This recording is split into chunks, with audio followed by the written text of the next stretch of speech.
एक बार एक व्यक्ति अपने काम से लौटकर घर आया और साथ में पनीर लाया और अपनी पत्नी को कहा, आज मेरे लिए बढ़िया पनीर की सब्जी बनाना, क्योंकि आज मैंने बहुत काम किया है और मुझे बहुत ज्यादा भूख लगी है और मुझे कुछ बहुत अच्छा खाना है। उसकी पत्नी कमरे से बाहर आई और पनीर लिया और कहा, बिल्कुल, आप हाथ पैर धोकर तैयार हो जाइए, मैं आपके लिए बहुत ही स्वादिष्ट सा खाना बनाती हूँ। वो व्यक्ति फ्रेश हो गया और टीवी देखने लगा और इंतजार करने लगा सब्जी के बनने का, ताकि वो उसे खा सके। किचन से बहुत अच्छी खुशबू आ रही थी। वो व्यक्ति बस सोच रहा था कि जल्दी से खाना बन जाए ताकि मैं अपनी भूख को मिटा सकूं। लगभग 1 घंटे के बाद खाना बनकर तैयार हो गया। स्वादिष्ट सा भोजन अब खाना लगने ही वाला था कि उस व्यक्ति ने अपनी पत्नी से पूछा, खाने में नींबू है कि नहीं, क्योंकि मुझे पनीर की सब्जी में नींबू डालकर खाना है। लेकिन पत्नी ने कहा कि नींबू तो खत्म हो गए, आपसे कहा था लेकिन आप भूल गए। व्यक्ति ने अपनी पत्नी से कहा, रुको रुको, अभी खाना मत लगाओ, क्योंकि नींबू के बिना खाने में बिल्कुल मजा नहीं आएगा। तो मैं अभी गया और अभी नींबू लेकर आया। वो व्यक्ति वापस से कपड़े पहनकर तैयार हुआ और नींबू की पास वाली दुकान पर गया। जब वहां पर देखा तो नींबू नहीं थे। उसका दिमाग क्रोध से भर गया। उसने सोचा कि यार, उसके पास नींबू नहीं है, चलो थोड़ी आगे वाली दुकान पर जाता हूं, शायद वहां नींबू मिल जाएगा। वो थोड़ा और आगे गया, लेकिन वहां पर भी नींबू नहीं मिले। अब उसने सोचा, दूर की सब्जी मंडी चला जाता हूं, वहां से नींबू लेकर आऊंगा, क्योंकि नींबू के बिना सब्जी में मजा नहीं आएगा। करीबन आधे घंटे के बाद वो करीब के सब्जी मंडी में पहुंचा।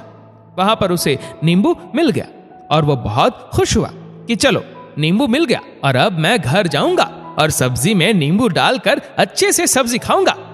अब वह खुशी खुशी नींबू लेकर घर आया और अपनी पत्नी से कहा, जल्दी से सब्जी गरम कर दो, रोटी गरम कर दो और नींबू काट, ताकि मैं अच्छे से खाना खा सकूं। अब थाली लगाई गई, सब्जी परोसी गई और नींबू रखी गई। उसकी पत्नी सामने ही बैठी थी और वह व्यक्ति थोड़ी देर के लिए कुछ सोच में पड़ गया। उसके बाद उसने नींबू की प्लेट उठाई और दरवाजे से बाहर की ओर फेंक दी और जोर जोर से चिल्लाने लगा, मैं जीत गया, मैं जीत गया। पत्नी ये देखकर घबरा गई कि कहीं ये पागल तो नहीं हो गए, इन्होंने सारे के सारे नींबू दरवाजे से बाहर की ओर क्यों फेंक दिया। उस पत्नी ने उस व्यक्ति पर चिल्लाया और कहा, आप पागल हो गए हैं, अभी तो इतनी देर तक नींबू के बारे में पूछ रहे थे और अभी जब नींबू घर पर ले आए और खाने बैठ गए तो आपने इन नींबुओं को दरवाजे से बाहर फेंक दिया और अब चिल्ला रहे हो कि मैं जीत गया, मैं जीत गया। पत्नी पूछी, आप किस चीज में जीत गए, हुआ क्या? अब व्यक्ति खुशी खुशी बैठ गया और अपनी पत्नी से कहा, तुम भी बैठो, इत्मीनान रखो, बताता हूं कि क्या हुआ। आज सुबह से ही मेरी जीभ मुझे अपने बस में करने की कोशिश कर रही थी।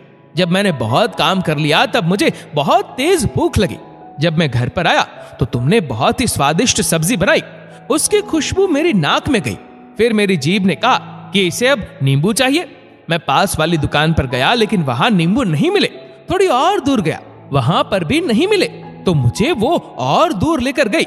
मैं उसके वश में आ गया और जैसे ही वह कहती रही वैसा मैं करता गया। अब मैं वैसा ही करता गया जैसा वो मुझसे करवाती गई, लेकिन अंत में मैंने विजय प्राप्त कर ली।